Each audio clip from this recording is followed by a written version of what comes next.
Restons dans le domaine linguistique, dans le domaine de l'alphabet.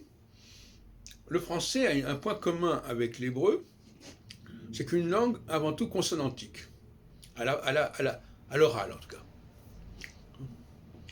On a tendance à jongler avec les consonnes et à bouffer un petit peu, avaler un petit peu les voyelles.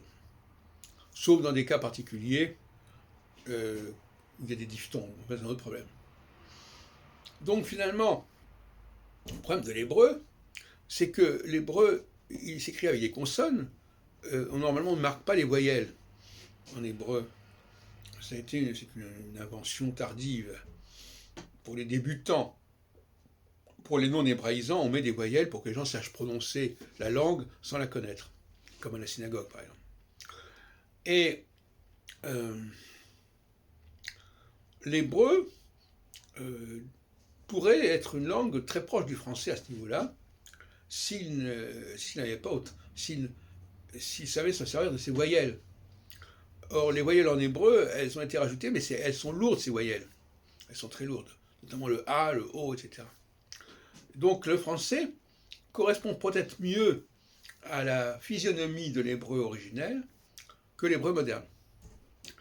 Parce que quand on entend parler, je dis bien parler, le français, pas parler le français par les étrangers, qui ont appris un français lu qui n'est pas un français authentique, mais par les Français qui sont vraiment nés en France dans un milieu français, eh bien, on s'aperçoit que c'est une langue extrêmement consonantique, avec très peu de voyelles, finalement. Très peu de voyelles audibles, j'entends bien. Est-ce que je te dis ce que tu dois faire, par exemple? Bon, c'est fluctuant, c'est un flux comme ça, mais il y a très peu de voyelles. Il y a très peu de A, très peu de O. On est dans un E qui n'est même pas une voyelle, qui est une sorte de liaison, de lien entre les consonnes. Ça va pas beaucoup plus loin. Est-ce que je te dis ce que tu dois faire? Bon.